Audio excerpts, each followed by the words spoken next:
Potatoes. Ja, das ist gut.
And we are now live with Splash Pages, powered by the Dorkening Podcast Network.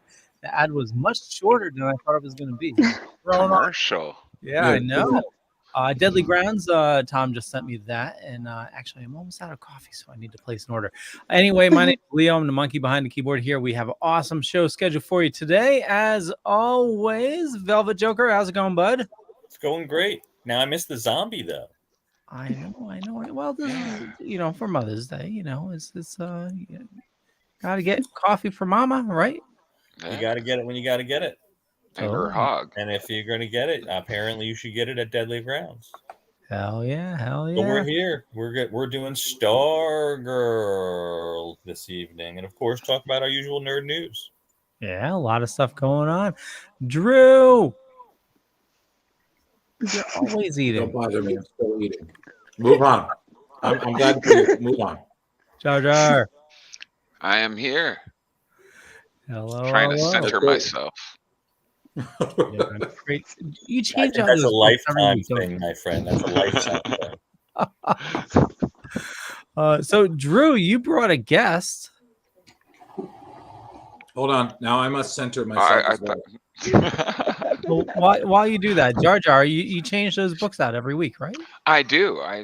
Well, see, this week was StarGirl, and I don't have much StarGirl, but as I read through, Stars and Stripes, as I read through the 1 through 5, there was a lot to do. Well, not a lot to do with Shazam, but and some all-star stuff and like the old school superheroes. So I threw out some of those. They even big red cheese. Yeah. They even referenced Shazam as Captain Marvel, which was yeah, and Captain Marvel Jr. Okay, now I'm ready. Okay, Drew. I think I'm ready now. Okay, hello everyone. We are taking a special trip back in time to probably the late '90s, early 2000s. Yeah. For a gem, much loved. And who better to bring than one of my favorite Stargirls, Amanda Arroyo, who is right there. Hi. She'll warm up after time. I'll get there. Yeah, yeah. I'm hanging out with my books. We're all good. Oh, nice. Oh, she has the actual books. Most of us had to Yeah. read it online. Yes, she I have does. these. I have a bunch. I actually have a whole drawer full of goodies that we can share. We've got some of these. Oh, nice. Very Yeah. cool. And so yeah, lots of fun stuff to talk about today. Sweet. And they re-released the trade with the picture of Stargirl from the DC show as well. Yes, they did. I saw that in the store the other day. I have mixed feelings about it, but It's amazingly misleading because well, I just would. Yeah, yeah. we talked Go, about Amanda. that. It's fine. We'll get there. But before we do, let's talk some nerd news. So I just want to take 1 minute to say how hyped I am for the finale of Moon Knight. I need to I say haven't that. watched it. Shut your mouth. Okay. Hold on. It's That's not not until out yet. tomorrow. Tomorrow. Yeah, it's not out until tomorrow. What are you doing? No, So- I'm sorry about the last one. But Jeremy, I'm just telling you right now, I'm going to be totally honest, it fucked me up. This last episode, You've I seen it? contemplated things. It was How'd you see it? Well, no, I'm talking about Next finale. I'm talking episode. about the last episode. One I'm before. Oh, the last episode. Yeah, the last episode Yeah. was fantastic. Episode 5. And I was actually thrown off because I thought last week was 4, and I'm like, okay, so they got a lot to do in the next two issues or episodes, but Issues, Well, yeah, Leo, They still got a lot to do in one episode. I know. Also, Leo, you're a Star Wars fan, so your Yeah. movies go 4, 5, 6, and then 1, 2, 3, and then all the others. So We don't talk about it. apparently, in a galaxy far, far away, we don't know math, so that's fine. Oh yeah, you So- got to It's do fine. 4, 5, 6, then 1, 2, 3, then 7, 8, 9, then like 4.5, Yeah. and then like 3.67 and 0.8. And then there's 4.9, I think. You know what? The Oh, fact that you guys took the joke and is actually expanding it. Oh, it can go on forever. I mean, I'm Oh, hell. loving it. hell yeah, and then you got all the different versions of the original 3. Speaking of that, Amanda, what's your favorite Star Wars? So my favorite Star Wars is A New Hope. It gets a little controversial because people always want to say, The Phantom Menace is better, or not better, but a better like prequel for like a first story. But I feel like if you watch A New Hope, it's a full like if they never made another Star Wars from start to finish, complete. Totally. And what version do you like watching? Well, I don't have the originals. I wish I definitely did. I have just the remasters, which are pretty good, but I like the original 3 are my favorite always. And now The you know prequels are- Leo, and he's gonna hook you up. He's The gonna prequel- hook you The prequels are alright, the new ones are alright, but the originals are just there. Yeah, well, do yourself a favor and Google the Harmy edition. HARMY. This dude spent. Amanda, write this down. When they first released, it was 4 years of his life, but he's actually still working on them. But it's essentially the definitive edition of episodes 4, 5, and 6. Also, Amanda, I have to ask, what decade were you born in? Because you just said a lot of people say The Phantom Menace was better than A New Hope. And while I will begrudgingly say that Jar Jar Binks is my favorite character in all of Star Wars lore, I find that most of the other fans disagree with that, and that Phantom Menace is even a good movie. But I was born in the year of the prequels. I was born in 1989. Those were all the movies we grew up with. Those are the arguments that I've had. So you hate all the new movies? I don't hate any of the movies. I actually enjoy all of Star Wars for Star Wars. They're all something separate. They all tell a really good story, and I like them all. And I've watched them all multiple times. Bravo. I just really like the first ones. When I pick a guest, I know. You're true. You done good. Yeah. Thank you. So once you go down the rabbit hole of the Harmy edition, you'll learn there's even more out there. As a matter of fact, there's one called 4K 77, and there's 4K 83, which they found an original 35 millimeter print of the original movies and scanned it to 4K and worked on cleaning it up. It's Leo, I swear, every time we have a guest that loves Star Wars, you become Emperor Palpatine. I just see you. Good. Unlimited power. Yeah. Yes, the fan base is getting stronger. Come to the dark side. Learn Pirate Bay. We have to use, macadamia nuts and such. Listen, my son calls me the Darth Mommy, so I'm pretty sure I'm all about the Empire. Also, Leo, can I just say that whenever we have more than it's just us, this somehow gives me like weird Brady Bunch intro feelings, like it's just talking heads. I feel like we should just all look at each other and then just end up being the Dorkening splash pages. It's just, the big old Brady Bunch intro. You got to come up with a song for it now. No, the Nerdy Bunch. The Nerdy Bunch. There we go. How about the Dorky Bunch? The Dorky Bunch. There we go. There you go. Well, if you watch The Good Place, they had the Brainy Bunch, and they had a song. Yeah. And they knew. Speaking of Good Place, I was talking to Brandon on in chat, and he was talking. We were talking about fan casting, and the nerdy guy from Good Place, he fan casted him as Reed Richards. What do you guys think about that? I think that's genius. The guy who played Cheaty. In the Good Place. Yeah, that could Cheaty, work. yeah. I mean, listen. I still think some of the best casting would have been John Krasinski and Emily Blunt as Mr. and Mrs. Fantastic. I still think, that would be great. I still think Michael Chiklis was the best for The Thing. Oh yeah, yep, hands down. I feel like at some point someone will ask me to watch Joshua Trank's Fantastic Four as a dare.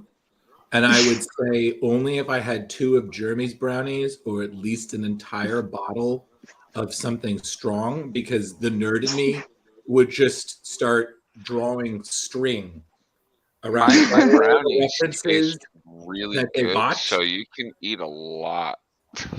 No, but don't understand. I feel like it would be the Crazy Murder Room from Happy season 2.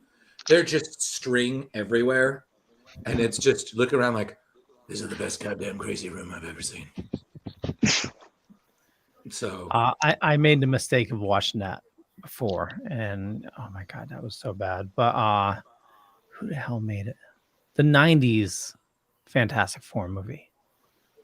I was talking about the one that they made in the 2000s. The 90s.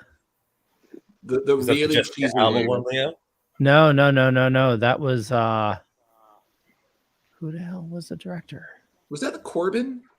Yes, Corbin. Yeah, the super camp one that's just horrible. Yeah, the I one they think that was real. You haven't been on Pluther, have you? No. Yeah, okay. It is real. It's watchable. Well, it's actually not that bad. Watch it though either. It's not that bad. It's not bad. No. Who did they got for a bad guy besides Doom? Is it just Doom? Yeah, right? Assume. I don't remember. Leo, I feel like there are some things I watch that I see them and they're so horrible, my mind builds like He-Man. a wall. Like, I love it, but you never watch it again. No. But it's something that they made just to keep the rights to Fantastic Four. Leo, I need to say this because I need to thank you because you put on Plex PCU. Pluther.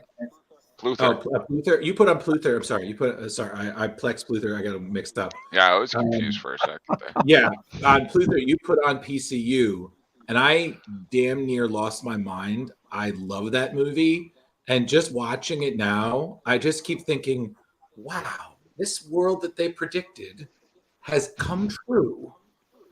And I'm just like, look, you're watching the movie, you're seeing Jeremy Piven, and you're like, flashes of Ari Gold and Entourage. Just genius. I just rewatched Entourage. There you go. So I'm just seeing it, and I just keep thinking, we didn't deserve this movie, but God, it's so good. So thank you, because you're welcome. You're welcome. You know, the second that I think we dropped it in the chat, they're like, "Oh, PCU's on." I'm like, "Okay, cool, bye." An hour and a half of worthiness, and now I know, because it's funny, because when I went to purchase, I was just like, when I went to SUNY Purchase, I watched PCU, and I was like, wow, someone made a movie about our school. And then later on, I was like, no, someone made a movie about the world 10 years later. And it's way too accurate. So if anyone has no idea what I'm talking about, please find this comedic wonder gem and enjoy that it has become a documentary the way that Idiocracy has become a documentary of how dumb we're all getting. So, yeah, back to the news, Leo. Yeah. So real quick, if you're waiting to see Doctor Strange 2, avoid the interwebs. Some major spoilers. How bad? Oh, I'm not even looking. Are we talking like sinking the Titanic bad? Like, yeah. Did you? Oh, wow. You read them, Leo? No. I watched the scene. Oh, you watched that? Why would you do that? Because it was. I wanted to. Leo, if Indiana Jones told you, it's like, it's Reddit. It's Reddit. Leo, if God damn it, man! Didn't you see Raiders? You keep your eyes shut, Marion. But yeah, I'm not gonna say what it was. Just watching the scene, just even a screen cap of the scene, like if you just I posted it in chat for somebody that likes the spoilers. There was somebody else there. I'm like, oh shit, because like as soon as I posted it, like the thumbnail like had the big spoiler, and I'm like, shit, okay, I deleted it and said, if you want to see it, let me know, and I'll send you. I need to confirm this. So this was not on WeGotThisCovered.com, right? This is a legit. This is a legit, and it seemed to be an internal leak because it was not in a theater. Okay. It was like filmed from, I don't know if it was somebody's computer or widescreen TV or something like that. But crystal clear, full scene, full.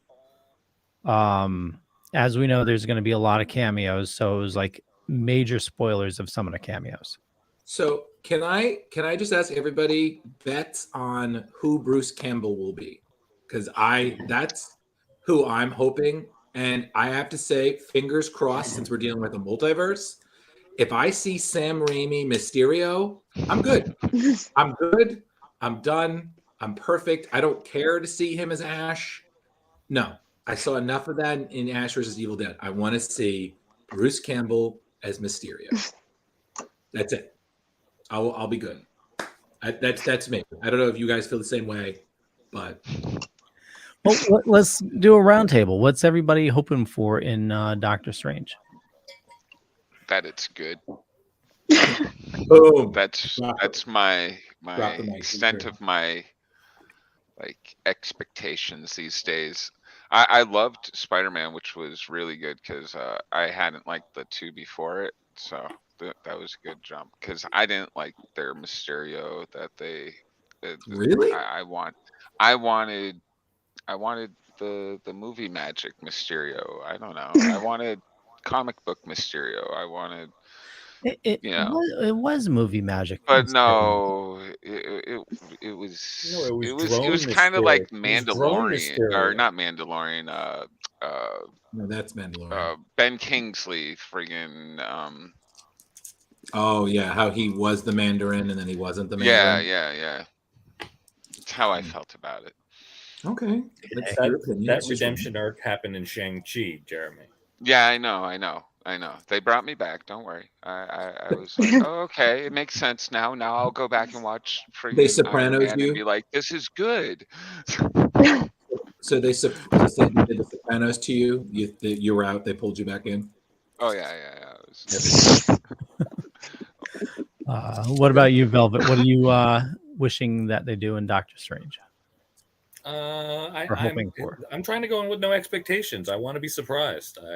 I that's the way I roll these days, and that's what you did I for don't have to see it Spider-Man. right away. I'll see it 45 days after it comes out, and unless something magical happens on Pluther before that. Hey, listen, I've grown accustomed to enjoying it in my home, where I can pause it and pee and have as many insane snacks or hamburgers at the same time as I would like. Amen. And the safety of your own home. It's just yeah. Hey, you don't need to wear pants to watch it. That's right. Which is always a bonus. You guys have no idea what's going on below my waist right now. I wish I could turn the right way to look. Listen, there are Velvet. I will say this as nicely as possible. There are some circuses I don't need to go to. So yeah, well, Jeremy's in the room. He's a very sexy guy. Well, the redheads. You gotta. Yeah, thumbs up to you, right? I can almost do it. You're almost there. Look at that. That's physical therapy for you. Look at that. Nice. That's progress. What about you, Amanda? What are you hoping for Doctor Strange? Well, I'm big on tying in and not doing things for no reason. So I would kind of like to see Multiverse of Madness bring in a lot of what went on through WandaVision and bring in their kids and bring in more of that storyline. That's true. I think a lot of people are thinking that. And Leo, let me guess. Would you put them there for no reason? Leo, Mephisto? There has to be Mephisto. If they don't do Mephisto, they're going to let so many people down. And I was reading a mutant. The children are shards of his soul, so it is a possibility. Yeah. But I think they're going to use him in the spin-off with Agatha. Oh, there we go. All right. We're gonna at least get one or two mutants, right? Like that would be. I mean, we know Xavier's in it, of course, because or a version of Xavier. But yeah. Well, will Harry Potter be Logan? Knew it. Oh, that'd be kind of cool. What about Tom Cruise? No. Tom Cruise has. Iron Man. Iron Man. Yeah. That'd be cool. Speaking of. I'd be okay with it, but I want it to make sense at least. Yeah. Speaking of Harry Potter, on a separate note, did anybody see the Weird Al trailer? I saw it today. I'm so with it. They released it. I haven't seen the trailer. I saw a screen cap from it. He looks so like Weird Al. But have you watched Daniel Radcliffe in his latest shows? No. He's so good. Yeah. What the hell is the name of the show? It was a comedic show he was on not too long ago that was pretty good. Yeah. So he played a priest in the Old West. Well, that's the third season. Each season is a totally different storyline, but with the same actors. Yeah, that's. I know what you're thinking of. It's the one where Steve Buscemi is an anthology kind of thing. No, I think I saw a preview that on Hulu today. Leo, I know what you're thinking of. You're thinking of that one where the Steve Buscemi played God and stuff, right? Yeah. Yes. Mm-hmm. I gotta check that out. What is the name of the show? Good Miracle Workers. There you go. Yes. So the first season, Steve Buscemi plays God. Second season, I think it's like medieval times. It was. And then the third season was the Old West. Yes. It is hilarious. Oh my God, so good. But that third season is the funniest season. I think they're all pretty good. He was in that Swiss Army Man too, right? Mm-hmm. Yeah. He did also Guns Akimbo too. That one where he was in his robe, guns nailed to his hand and slippers. I really enjoyed him in Horns. Yeah, that was like I got to read that book. I love that author, Joe Hill, Stephen King's son. Just such a good job. But seriously, guys, if you get a chance, it's looking really good. And it's funny because I think I read something. Thank you, Tom. Tom agrees with me. That Weird Al gave Daniel Radcliffe an accordion, like as a present. Mm-hmm. And I'm just thinking, like, and not only that, but Weird Al also taught him how to play it. So not only do you get a Weird Al accordion, but the man himself teaches you how to play it. Like, what a life. The only other news items that I had on my list, Marvel is stating that Loki caused the Spider-Man No Way Home spell mishap. What? No, Peter did that. Yeah, I thought No, that was the events Peter. in Loki. The events in Loki allowed for the spell mishap in No Way Home. So the big timeline split. Yeah. But I was confused. I thought that because of Loki, that's what created Marvel's What If, which I now must watch before I see the movie on Saturday. I think we're going to find out that that split really obviously triggers everything because, I'm triggered. you know, yeah. We'll find out. We'll find out in a couple days, you know? Mm-hmm. I'm very triggered right now. So there was something really awesome that Drew brought my attention to. There's a George Perez tribute cover. Oh my God! Nice. Look how nice. gorgeous that is. Wow. That is gorgeous. So DC is going to be releasing a tribute art as a Dark Crisis finale variant. There's going to be all the characters have different artists in this.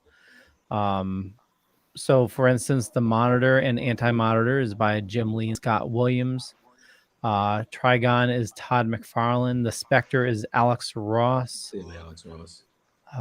Vigilante is Dave Gibbons. The Walt artwork Simonson is in there somewhere. Yeah, Darkseid is Walt Simonson. There you go. Dark Side. Yeah, side. Yeah, you've been pronouncing things weirdly. I'm not going to allow Darkseid to go. Yeah, Darkseid. That's how I've always said it. Yeah, what next? The Teen Titans? Name. Oh, okay, so Supergirl by Gary Frank. The Teen Titans, also Deathstroke, and George Perez by Jose Luis Garcia Lopez. That's perfect. Nice. It's nice. And he's drawing Titan's Tower, which is really cool. Yeah. I honestly, the amount of love that he's been getting is just so great, especially considering his condition. And it's just, I keep seeing the updates. He's in hospice right now, but he's, good spirits. But, it's so crazy, Is it Marvel that's doing the character for him? I heard something that there's a character that's being done in his honor of sorts. Maybe I'm wrong on that. I don't know. I'll look it up. But I thought I read it the other day. But I'm definitely going to pre-order that cover just to have, because that's. Oh, hell yeah. Like, I'm sorry. And I'm going to, like I said, I'm going to my comic shop and I'm going to say, guys, I need to pre-order this. I don't care how much it is. I've got to own a copy. It's stunning. I told you guys I picked up the JLA Avengers reprint, right? Yeah. How is it? We read it before. It's still amazing. So it's it's packed away. It's No point in bending that spine, right, Leo? Oh, hell yeah. Oh, listen, the second I got that signed by everybody, including George back in the day, the second Kurt Busiek signed it, I was like, this is one of the rare ones. Sealed. Nobody reading this. In the books that shall never be opened. Exactly. Not They're only lending that few. one out, huh, Drew? Oh no. Oh no. Especially that George signed it. Oh yeah. Nope. Hell no. That's awesome. Actually, no, I take that back. Fuck no. Better. But Leo, you said something about the death of the Justice League, right? That's happening right now, right? It happened. So let's see. Let me I'm sorry. actually brought it up. So if you're out of the loop of comics, so this is issue 75 of Justice League. It is the death of the Justice League, and here's the death panel of the Trinity. It's very this is very referencing how the Flash died in Crisis on Infinite Earths, because he had that multiple panel deterioration. That's an interesting homage. Okay. Yeah. It's an awesome book to read, definitely. I don't want to spoil anything for anybody, but that page has been floating around the interwebs. But for that to happen last week, I don't think there's anything following it this week. I mean, we have let's see, for DC. So what you're telling me is Death does take a vacation. So that's good to know. It does, and it turns into Batman Day. So this week, Batman 123, Batman Beyond, Neo Year 2, Batman Killing Time, The Dark Knight Detective Volume 6. Oh my God. Damn. Flashpoint Batman. There's so many. The Dark Knight. Lord. Yeah, seeing Legends that just got canceled. I know. Yeah. It's and Wonder Twins got canceled also. Did they really? Or show? Really, before it even got started. Yeah. Well, the new people taking over for DC. Yeah. Apparently, a lot of things on the plate are getting canceled. Well, it's funny because when they were like, "Oh, Batwoman's getting canceled," I was like, "People are still watching that? Like, really? Like, that's still a thing?" But I feel like you can't get too mad that Legends. I mean, Legends had 7 seasons. That's pretty great, and it was consistently pretty good the whole time. You know, I think the only one that was kind of was the first season because their Vandal Savage sucked. Well, I'm just convinced DC wants to step away from the CW shows and work more on like what they did with Peacemaker for HBO. Oh, 100%. Peacemaker was amazing. This is a pro. Peacemaker was hilarious. So. Yeah, they build off of that. But we do nothing. But we will say that we here at Splash Pages do nothing to fish. 100%, nothing to fish at all. Nothing. We eat fish, but we don't. Well, Namor does something to fish. You know, it's interesting, Drew, and I'm curious of everyone's perception. I was reading an article that's saying that DC is really they're pulling more toward the older market, and they don't seem to be marketing it more to kids anymore. And that could actually, well, number one, that's kind of inspiration to have kids go to different markets besides DC, whether that be independent and such. And I think that's what the sales are reflecting right now. Oh yeah. And I think that's kind of shocking that they're still not doing multiple levels of storylines, that they're only reflecting on the people that are teenage and above. I could say something, but I'll let someone else talk because I feel like I'm monopolizing. I feel like this box is slowly enveloping each of the multiverses here. So personally, I think CW has been really, losing it over the past, I don't watch any of those shows. Yeah, I dropped off myself as well. It a lot of them just started strong and then just slowly dimmed out and disappeared. Yeah, like Arrow, first 4 seasons were amazing. I would say the first 2, maybe. Well, same with Supergirl and Flash, and They all have the same tropes, so it's just we don't trust somebody in the group. It's fucking that's really it. Like I think definitely the long running series of like 26 episodes a season is too much dying filler. out. Yeah. You look at shows like, Superman and Lois, or is it Superman and Lois? Or Lois and Superman Superman Lois. Superman and Lois. Yeah, that show rocks. It's what, like 10 episodes a season or 12 episodes a season. They pack in so much story into an episode, and it's quality. With Well, if you notice, that's one of the few that's not canceled. totally.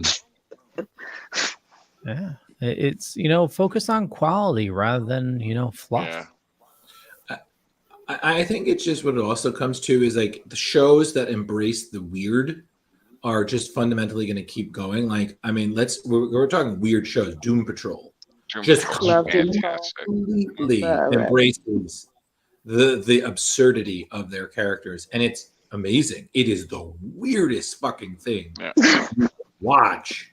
Like, honestly, I was watching, I think, the first season, and as it got progressively weirder, I felt like that quote in Free Guy. I was like, is this what recreational drug use feels like? Speaking of Doom Patrol, in the issues of StarGirl that we read, was that Robot's head in a box? Are you talking Robot head? Yeah. I don't think so. I don't think so. I think a lot of those are just parts of S.T.R.I.P.E that he's building from who he got it from originally. Got it. Yeah, mind you, I did love all the freaking. I didn't fully love the story, but I loved all the name drops throughout the stories. It's just like Jeremy, it's definitely worth continuing because the series, like I think Amanda, correct me if I'm wrong. It was a short series. It only lasts like 13, 14, 15, like, because eventually she transitioned into JSA. Yeah, so that was when Geoff Johns was doing. So Stars and Stripes are just these two books. This is the whole entire series of Stars and Stripes, and then after this, she goes into working with the JSA, and then it goes into after the Starman series where she gets the rod from Jack. Yep, true story. Yeah, it was only 15 episodes. I thought that's why we were reading this. I was like, Starman, god damn it, Drew. Shut up. Okay. I thought it was interesting how much this story pulled from the TV show. Quite a bit. Or was it vice versa? Which one came first? Vice versa. Well, they were both Geoff Johns, so yeah. I think Geoff Johns executive produced the TV show. Yeah. So it was a lot like the show. So Geoff Johns actually made Courtney after his sister. So she's like one of his like near and dear characters, and that's why he put so much into the books themselves and why he's putting so much work into the show. I have to say, I wanted to smack her the first few pages. Be like, you're gonna be a superhero. Pull it together. But that's how she's supposed to be. She's one of those. She's one of those bratty characters that didn't even want to be a superhero. She just wanted to make her stepdad mad, and then just kind of got stuck into this saving the world situation. And Pat have to deal with that. And it's interesting that she's got the belt and not the staff at this point. Yeah, that was interesting. Well, the belt is where she gets her powers from originally. In the comics, she only really flies with the star rod itself. All her strength and everything comes from that cosmic converter belt, which was originally Sylvester's, which was the first Star Spangled Kid. Because he didn't have a star rod either. I'm not caught up in the show. Do they ever bring the belt into it? No, and I wish that they did because it would have been better. Yeah. Well, we can get to that in a minute. She has a belt in her costume, but in the show, but they don't show any significance of it being linked to her powers. But like I said, it's for me like it's funny because you're reading this and it really does feel like it's very much a comic of its time. But Oh, it's super You know, 90s. oh, yeah, very nice. I mean, it's funny because one of my favorite moments is it's actually in JSA Like, 1, where she's at a funeral and she ends up saving Ted Knight, who we see speaking to Pat Dugan because, you know, two old timers and whatnot. And I remember she says something, if you buy me the new Backstreet Boys album, and she doesn't say album, just a CD, I won't tell them how I almost just saved your ass. And I was just like, Backstreet Boys CD, I'm done. Like, this is dated as But well, that's something that Courtney pulled on a regular basis. Like even in the beginning when she wanted to be the superhero and Pat was like, no more, she was like, how about you're gonna stay out of my way or I'm gonna tell mom about the pit stop. now, did that happen between issues 3 and 4? Because I felt like I missed something between issues 3 and yeah. 4. So Like, she yeah, came So back and was hanging out with the JSA, and I'm like, what?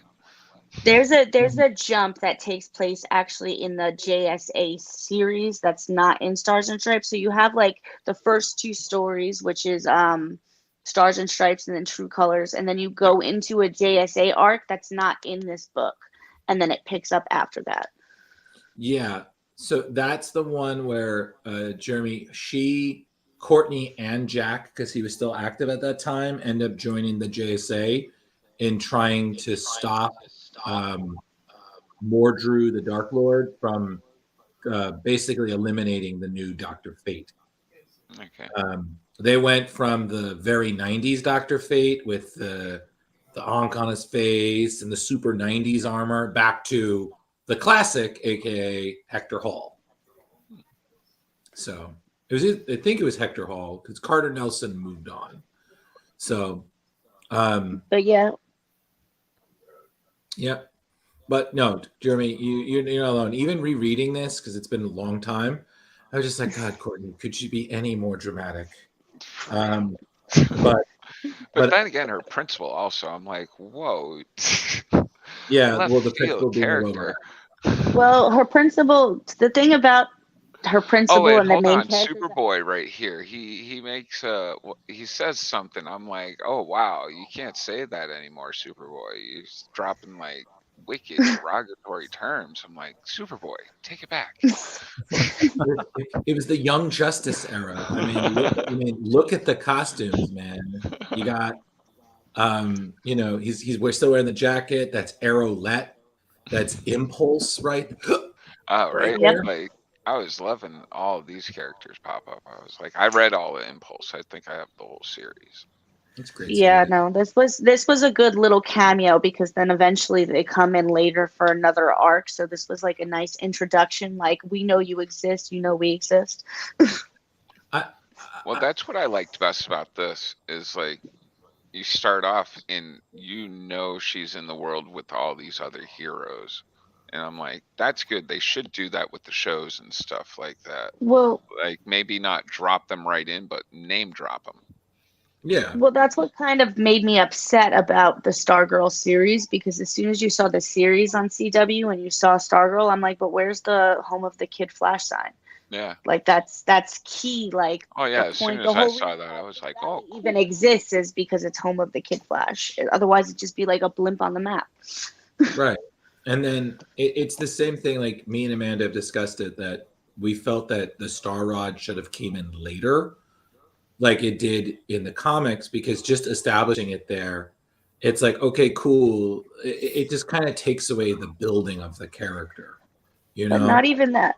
Look at this original storyline though for the comic. You see, the principal is working for the Dragon King and you Mhm. see all these students are disappearing and then coming back as like these sleeper agents in these costumes. Like all of this would have been really, really good for the first season of the show, and for some reason they didn't use any of it. Which is also funny because you had like Geoff Johns was one of the main writers, show producers. You had James Robinson writing some of the scripts. I mean, you had people who know these characters. Yeah, but I think a lot of it was the push for the CW to make it a Star Girl series and not a Stars and Stripes series. Yeah.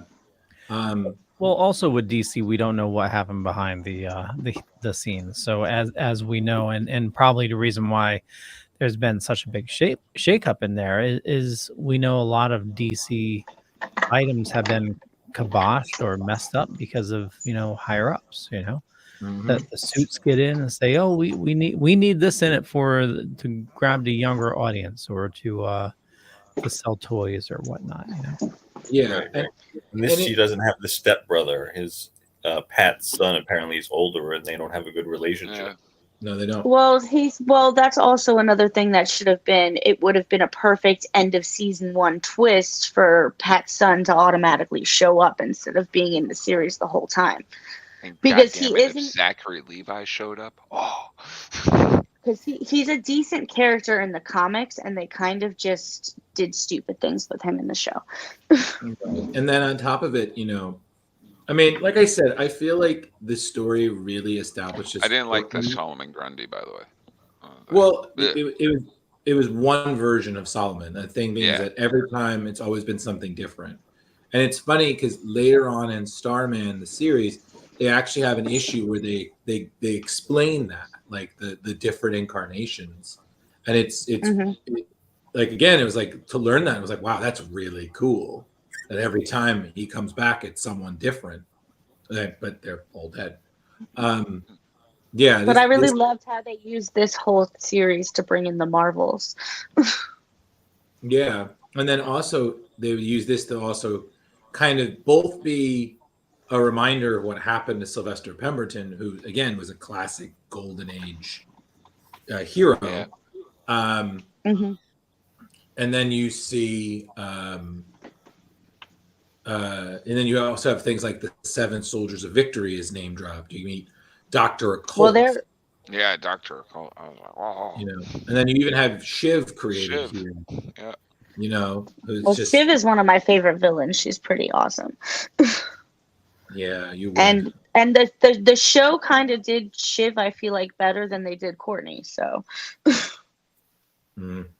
which is again the writers, the actress who plays Courtney, Brett Bassinger. She's great. She's really good. She's great. She's wonderful, and it's just they gotta do something with that outfit. It looks ridiculous. Yeah, I was thinking it was like a Hydra type thing. It's super like. I just see her hair, and I'm like, look at this wannabe rogue over here. Like some X-Men Evolutions stuff going on right there. And it's also funny because I kind of agree with Jeremy. Like, I think it's just the way it's drawn, because I'm used to, gigantic, long Halloween Grundy. Yeah, where he's just a behemoth. Poppy. Yeah, scrawny. Like, yeah. It's like, I don't know. Yeah, but also on top of it, it was funny because this was about this was a tie-in to another DC storyline, which was, I believe, the Spectre declaring war on all the magic in the DC universe. So you had everybody dealing with that. So that's why, you see Grundy has been resurrected. You got the Marvels because of Shazam. And it's just, I love that they introduced Sylvester and how he died, and they explain it in a really good way. But it becomes a lesson to Courtney. Like, Courtney, you have to understand, this is not a game. People can die. I really did like that part. Like, it was like, people die in this world. Like, this is not your kid. It's a comic book, but like, people are gonna die at the end of this. It's fantastic. And you can see that panel, like, Leo, flip the next one. You can see in her face right there that she realizes it. And it's a small moment, but it's really poignant. And I feel like it's one of those rare moments, at least in the beginning, where Pat was like, Courtney, I'm not just being annoying. I'm trying to protect you. And it's just, it was, I mean, again, like I said, it was really great because, again, Pat is not trying to be a jerk. He's actually trying to look out for her. She's just a teenage girl. So, Well, it's not just that. He also really feels deep down that she's not ready. Like she even says it when she calls who does she call? When he calls who's Jack's father? I don't remember his name. Ted Knight. Yeah, when he calls Ted right after she has her first indication with the suit, and he's explained to him, the first thing he said is like, well, she's no hero. Like he doesn't think that she has it in her. So it's not even just protecting her. It's more of like, she doesn't have what it takes. She's going to get herself hurt. Well, it's also funny that, like, again, the connection to the belt is a good connection to Starman. And it was just, again, it's something I feel was kind of missed in the show. I mean, they did name drop Ted in the first season, which I loved. But, you know, I just don't like it when you do Easter eggs and then they go nowhere. Because it's like, why mention them in the first place? Right. Oh, and I really dug they pulled out an old one. She said she was, when her belt was malfunctioning, she said, "Oh, I wish I had like a dial H for hero belt." Yeah, that was cool. And I like how she claims like those things never break, and I'm like, fun story. Yeah. You know. But what you don't realize is the reason why her belt is malfunctioning is because it's still figuring out that it's not working for a guy anymore. That's a weird thing too, that it changes because of male to female. Well, it's a cosmic converter belt, so it converts energy. So I guess it depends on what type of energy you're giving off is what it's converting. And Jeremy, they had similar things. A similar thing happened when Jack Knight gave Courtney his star rod. You know, it had to be attuned to her, so that's why it works specifically for her. You know, and then later on, of course, they modified. Well, that makes a lot of sense. I mean, they are things of science, so yeah, you know. But like, I think the cool thing is that you have the where you see the thing can shoot stars, and and it's such a cool effect. But Grundy is like, "Oh, that's cute. I'm gonna still snap your neck." What a dick. Yeah, see, there you go. He's just like, okay. So she uses those stars to save the entire Justice League by herself, but that's just minor details. I feel like Amanda's biased to Stargirl. Only a little bit. Defend her. Yeah, I thought the only thing salty was what I made for dinner tonight, but damn. So the chicken was a fail? I put adobo on it. Thank you very much. So, you know, I was a white person to use spice, so thank you. You know. So you used too much. Shut up. Moving on. And those were just old potatoes, Drew. They were not. You know what, Leo? They actually were good. Okay. I'm somewhat Irish, so I know how to handle potatoes. But back to the story.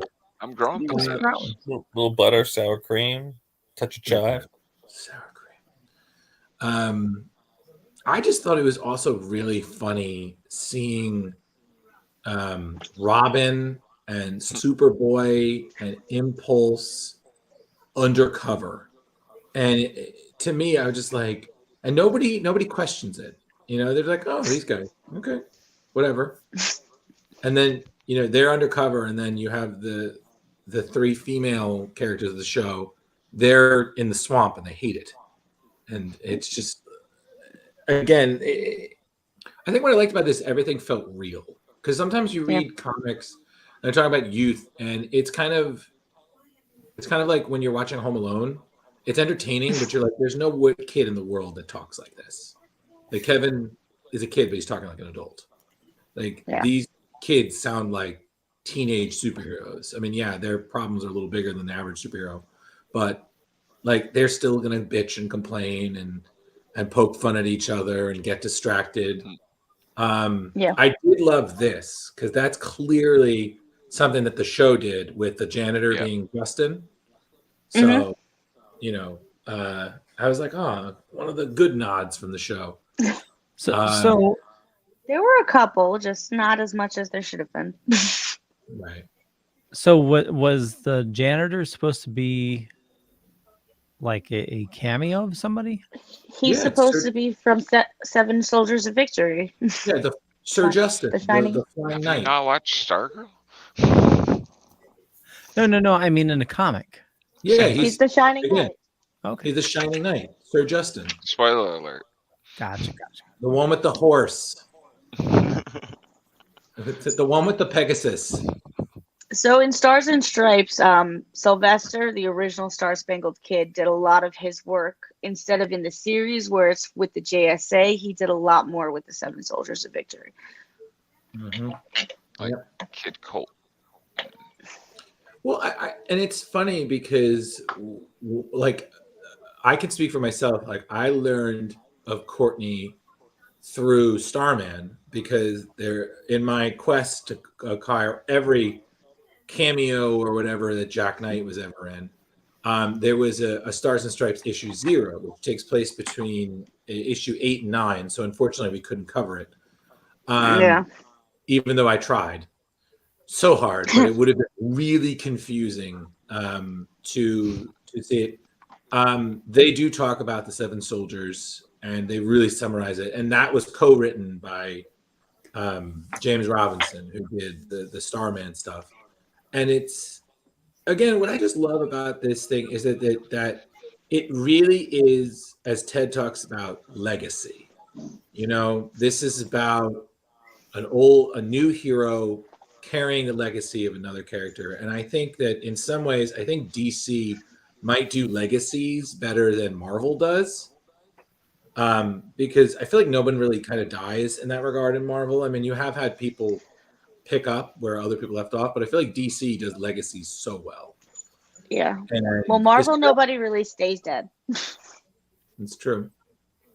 You know, and it's funny because there would be a time when Courtney would meet Sylvester. So she would have that moment of meeting him, and it's just like crazy, you know. But this was thoroughly enjoyable to me. So like I said, I can't really say much more than that. So let you guys talk. Well, I thought it was a fun read. You know, I've watched only a couple episodes of StarGirl. I need to go back and watch it, but this you know, I love his work. This is and it's my mind's mush right now. I apologize. Did you I didn't send you any brownies yet. No, not yet. Not yet. He'll get there. But, so who is the artist in this?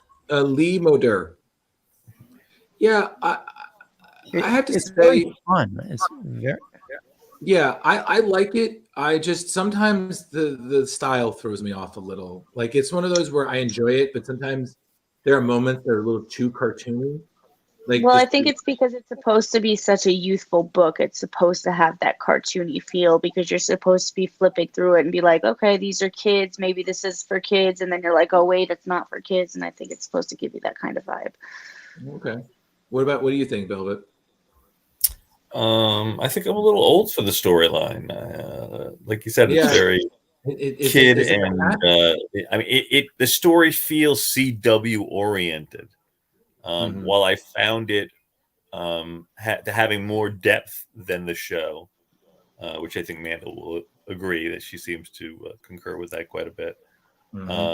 They definitely pulled a lot of stuff from this storyline into the TV show, which I find fascinating as well. But in general, I mean, it was an okay read. I'm glad we read it, but honestly, you got to get into the second book when she gets a little bit older and more serious. I think if you really want to appreciate her prior to Stargirl. Yeah, I think I might have to delve a little deeper for me to get really intrigued with her.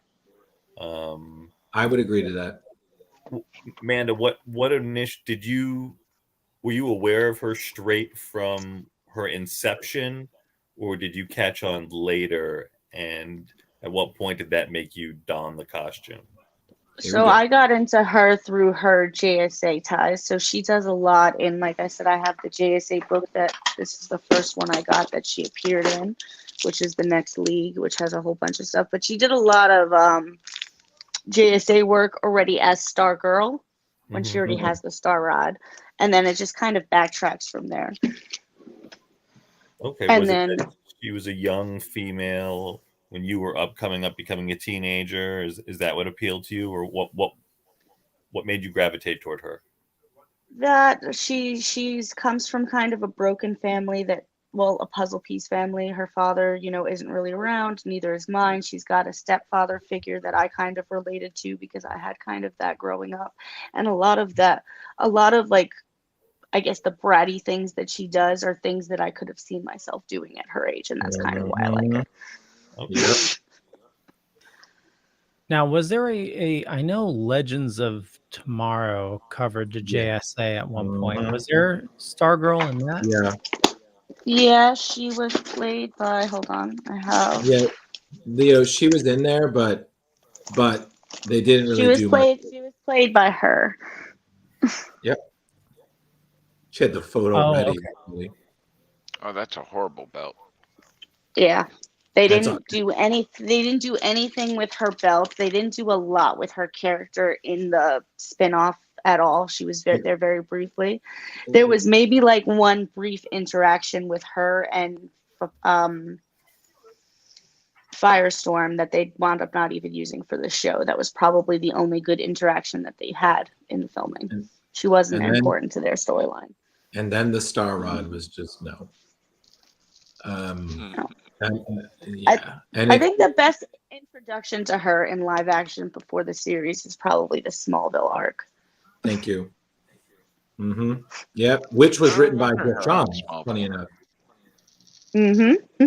Which, I forgot what that was called. Like Absolute Justice. Yeah, I don't. Yeah, she was in Smallville. There was a whole JSA arc. You had the Hawkman. You had Sylvester, not Sylvester. You had Nope, it was Sylvester. Dr. Fate. It was Dr. What? It was, you did have Sylvester, but he dies. So then, yes. Mm-hmm. Yeah, Man, so my guys, memory is crap. Yeah, it was one of those kind of mid-season finale episodes. I know this is one of the few Smallville I actually watched. No offense. I think it was like a two-parter, like one at the end of one season and one at the beginning of the next season, and then that was it. He was in Metropolis. He basically they did the JSA were prominent, and then they got forced out, and then they were operating in the shadows, and coming back together because Sylvester, who was essentially an amalgamated version of Sylvester Pemberton and Jack Starman, he dies, and then it kind of unites them all together. And then Clark figures out, and then he's finding their fate, and and then the bad guy was the icicle. It was just, It wasn't that great, but it was one of the few times you saw her in the full two-piece costume with the Star Rod, and it was, this is Stargirl, this is who she is, and then you're like, oh, who's that? And that would make you go research and figure out more stuff about her. Mm-hmm. Yeah, so that's pretty much and it's funny because when I first met Amanda, when I was putting in my Starman shoot, I reached out to her, and she was like, "Oh, thank God you know who I am. I'm tired of everybody thinking I'm a female Captain America."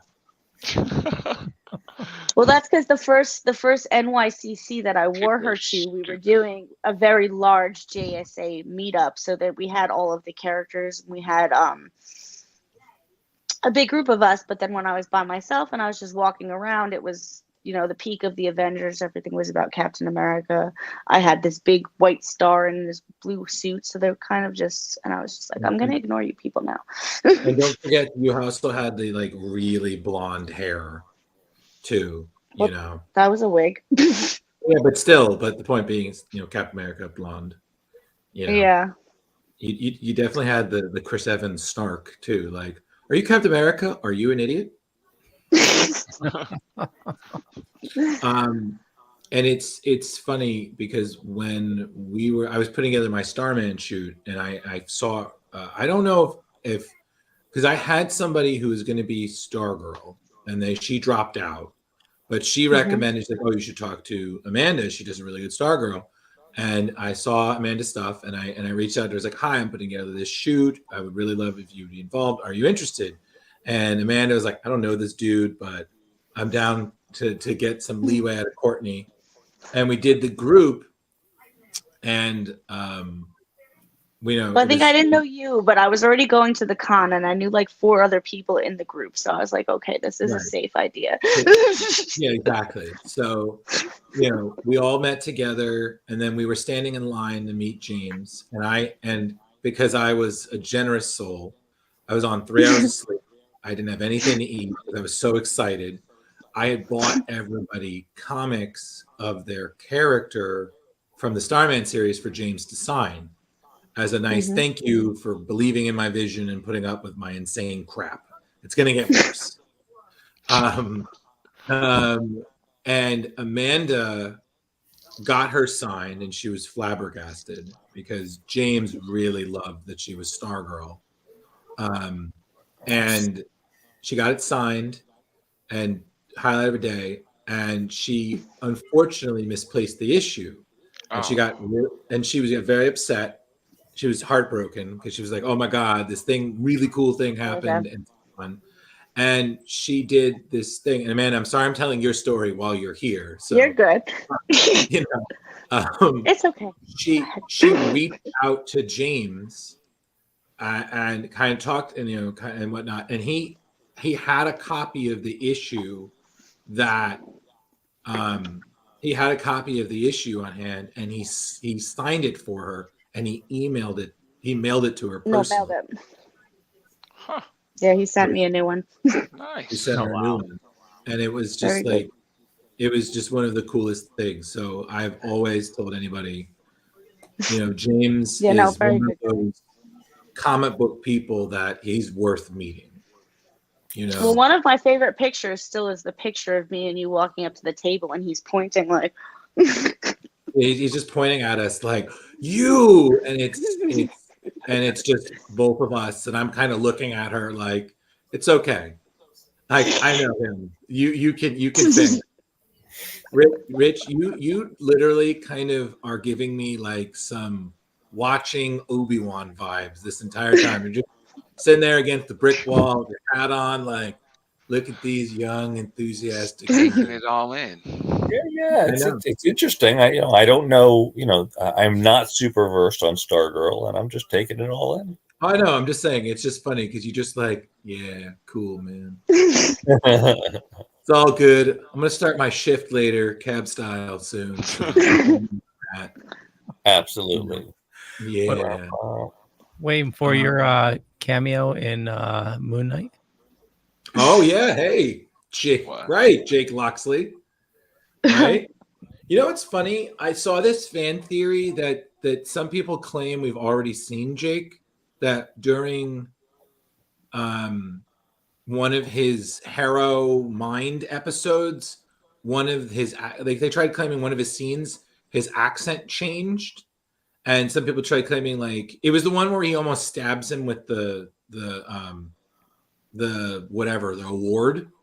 Yep. You're like, oh, he's got like a different accent. He seems disoriented. All this stuff. I didn't catch it. Right. Yeah, we go from bandage to no bandage from scene to scene. Right. So there was that, and then they tried claiming that, and then they're like, oh, is this that? And the director was just no.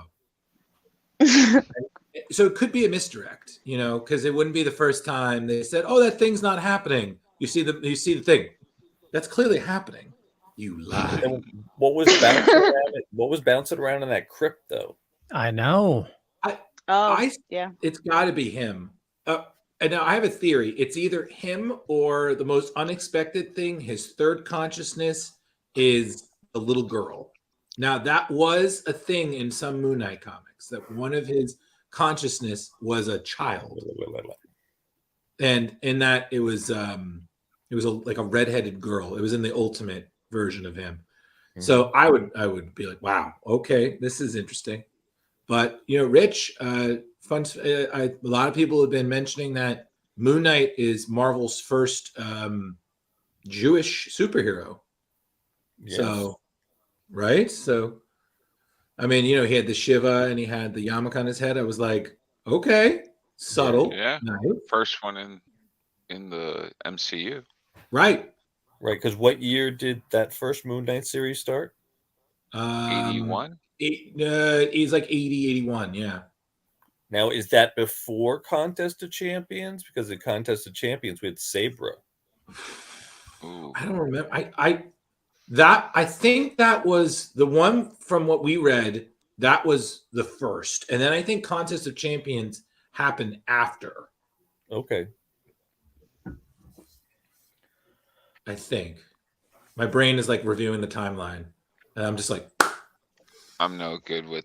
Yeah. What we read was definitely the first because it was. oh yeah, It wasn't alternate identities. It was alternate costumes. Yeah. But like I said, back to me. I'm thoroughly pumped. I gotta be honest with you guys. I'm just gonna say this. That's my favorite MCU series so far. Like hands down. Between Oscar that and Isaac Loki. is really doing a tremendous job. Yeah, he is. Although I will agree to this, I do agree with Mitch's criticism that for a series of Moon Knight, we really don't see a lot of Moon Knight. Yeah, but same thing for This Boba is Fett. the first time I've actually really disagreed with Mitch on his reviews. Like I was like, wow, Mitch is like, "Ugh," I'm like, I'm loving this show. But I feel like again, it's because we're establishing the character, so it's like I see his point, but I'm still loving the series. Oh, Like, they did change something this week. They changed the trailer from series finale to season finale. Oh, so it probably got approved for a new one. Yeah, so And no I'm guarantees. loving the hippopotamus lady. She is amazing. That was cool. Tremendous with their little ears flickering and just all the detail they put into her. It's really. I will say that I do love that when the show actually makes me laugh, like when he calls Harrow Ned Flanders. I kind of chuckled. I was just like, yeah, I was like, because you know sometimes Marvel will just go a little too ham on the humor, especially during some dark moments. Because again, you know, we can't go full dark because we're Disney and we got to get our families, you know. Which is funny because me and Amanda, when we were talking about that, the third season of StarGirl is going to be shown on HBO Max, and I was thinking like, okay, we're not on CW anymore, so let's go. But Amanda brought up the point that probably they wrote it while they were still with CW. It was written and filmed, and it was supposed to come out on CW in November, and then now with CW canceling everything, they switched to HBO Max. So it's still going to be the same content as if it was filmed for kids, but possibly if it gets renewed for a 4, it could be a little bit better. Now, is Flash the last Bastion, or did that get canceled too? No, it's still going, but their season has been. They have a shorter season, which, to be honest, they should have been doing all the time, but we're not going to go there. Yeah, so it's a shortened season 9. That up to finish anyway. Yeah, because that the Flash will literally be the last one out, which is. If these shows get good, I'm gonna have so much to catch up on. Oh yeah. I haven't watched The Flash since like season 3. Arrow since season like 4 or 5. It's 4. 4 was Damien Dark. That's kind of when I stopped. I was just like, magic? No. It was too much. It just Leo, you nailed it right. There was just too many filler episodes. Like in the beginning, every episode was crucial, you know. But then before you knew it, it was just like, couldn't we solve this in like 2 episodes? Like they kept building up their bigger things, like Savitar, and then I'm just the Spider-Man 3 clone of Barry. Great. The Thinkerer. I just I'm gonna replicate the season 1 Flash. Here's a bunch of new metas. I'm gonna absorb all of them. And then after that, I was like, okay, cool. Are we done? There's more. Like for me, after Crisis, I was like, everything's all the same universe. Great. Bye. Well, and then we get like Supergirl disappears. Like she's not Yeah. even mentioned in Superman and Lois now. Mhm. But I heard a interview with the guy from the Goldbergs, and he was talking about how What, Jeff Garland? no the actual Goldberg, the guy that Oh, wrote. The real Yep, Adam F. Goldberg. yep. Wow.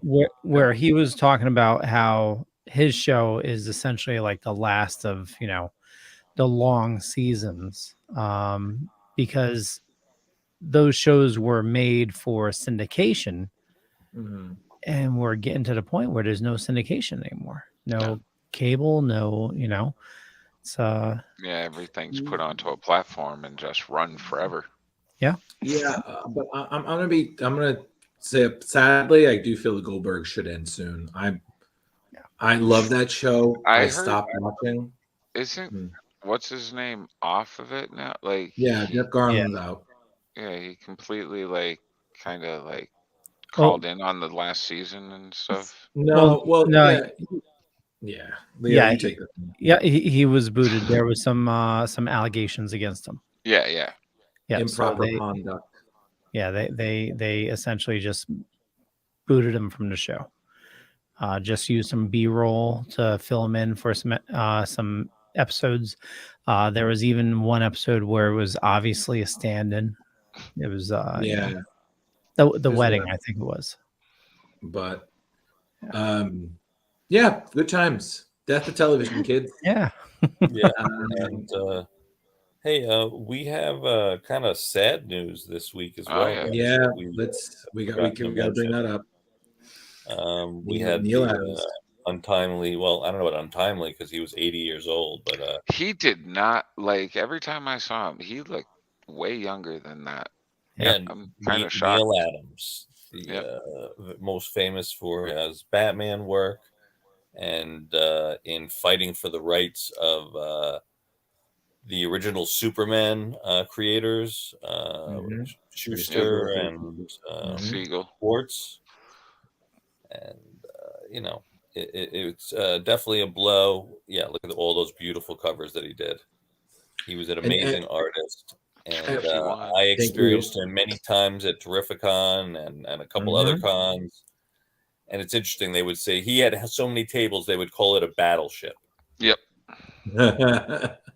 The other artists fondly named it the battleship. Yeah, did anyone else? I mean, I met him like twice, I think. I mean, Tons Rich. of times. Yeah, and he was always really nice. I've always heard war stories from other people, but yeah, to me, he was like, dude, he did free art for my kid. So yeah, that's unheard of, Jeremy, because the man. No, like I gotta say, I got it right here. Charge. He liked to charge. Listen, he did that for my son. Like, yeah, that's awesome.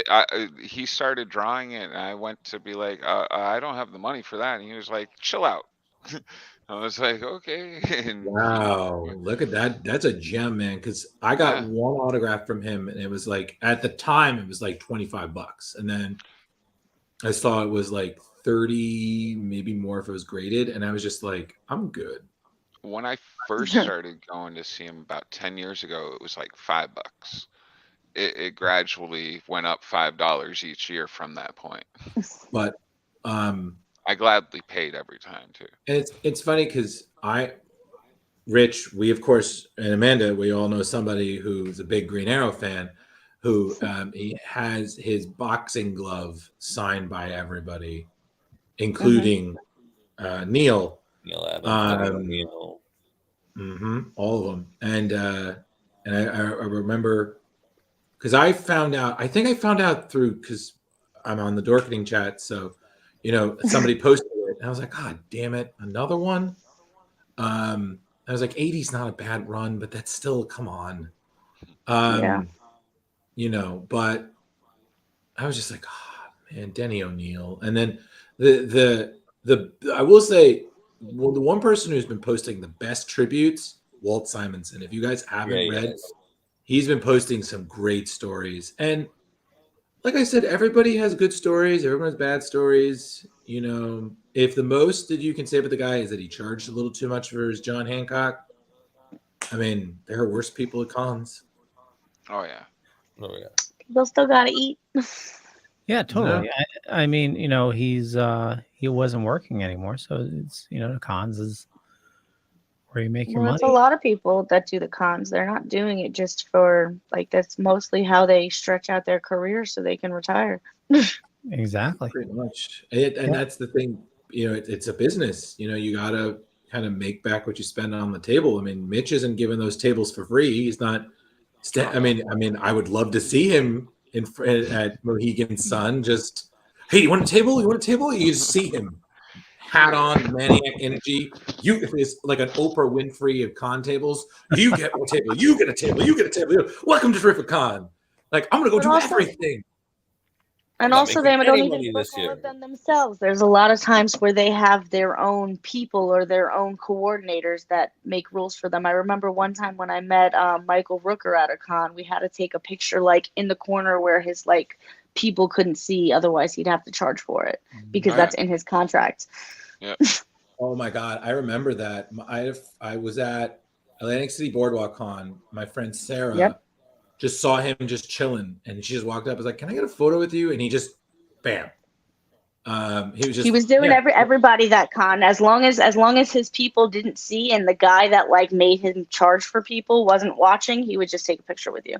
Oh, but Amanda, listen, you understand. We had a Mary Poppins cosplayer on, and he lost his mind when he saw her. I mean, Leo and Rich, you remember this?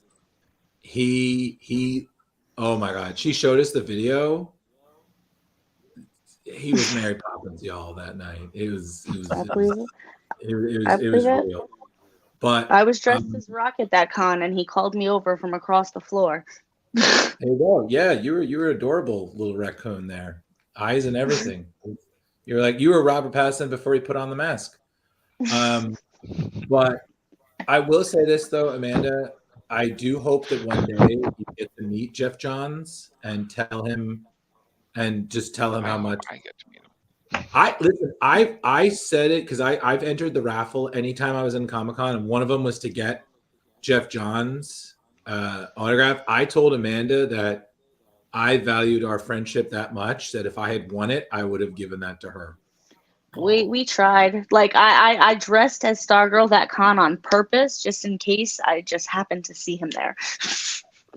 And it's funny, by the way, guys. You don't know this about Amanda, but Amanda, for Stargirl, she's terrified of heights.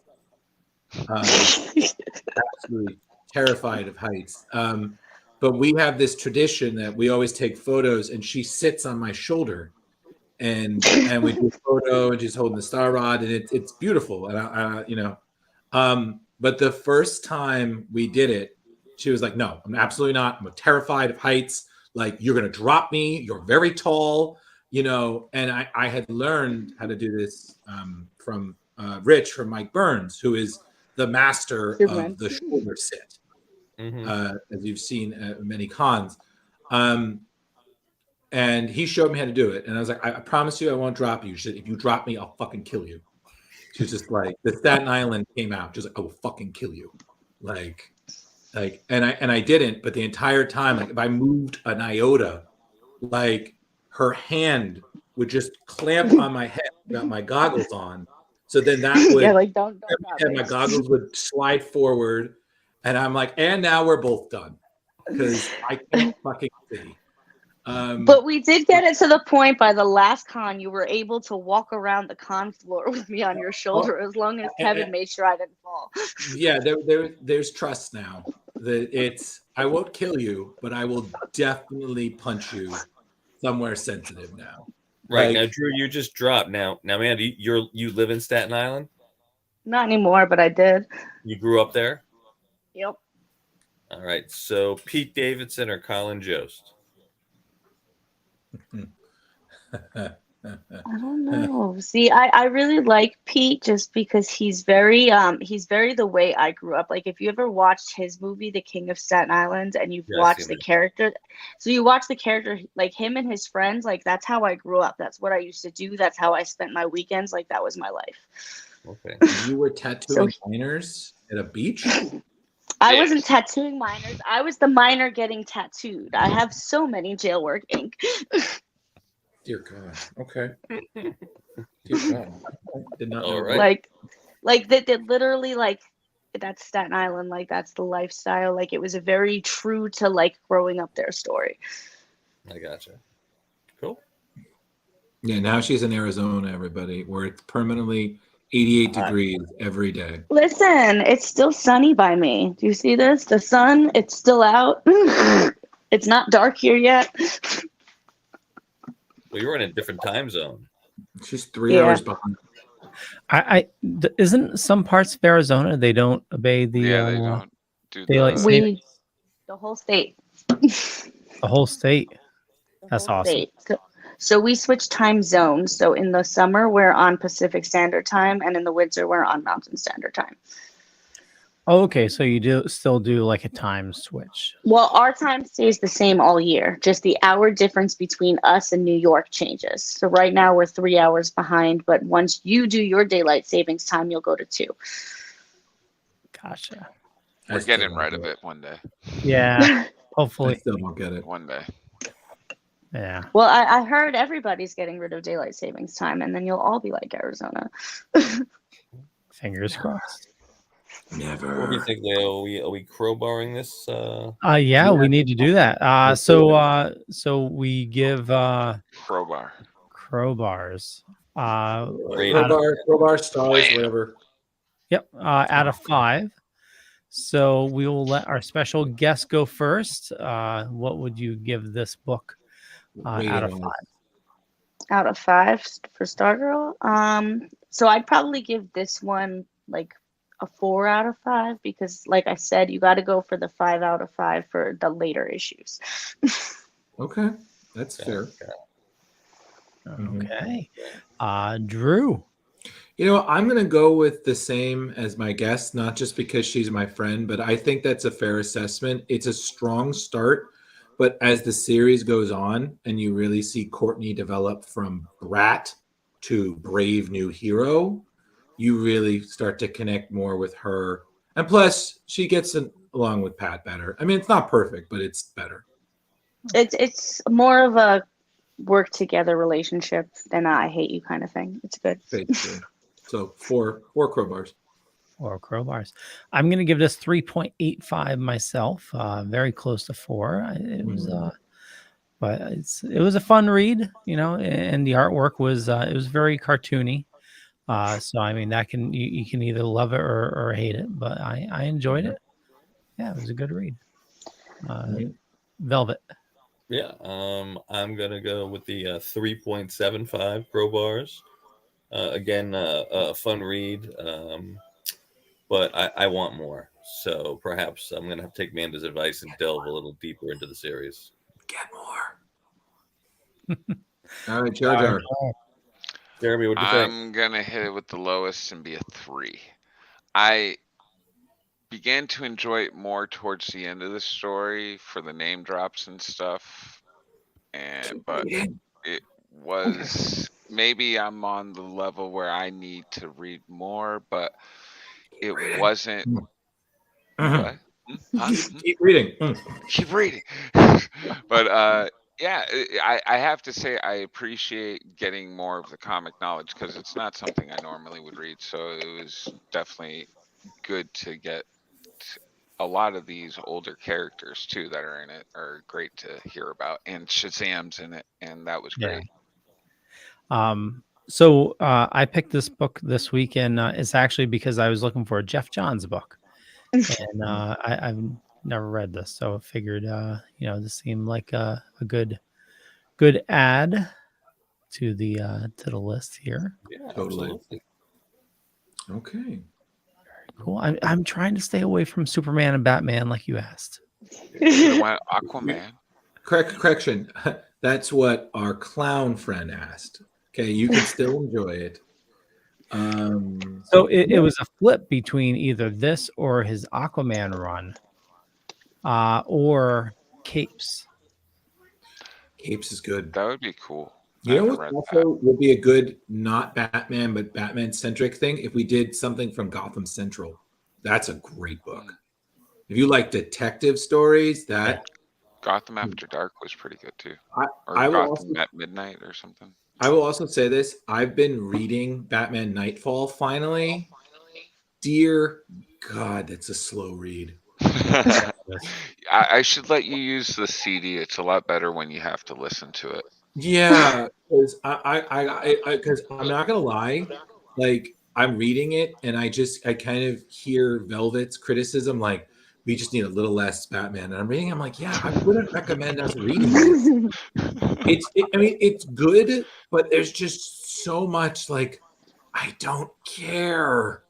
Like, I just get me to where Bane breaks him, and then it's like, like, and there's so much, like, fortunately I'm using the site that my job lets me use. So I'm like, okay, great.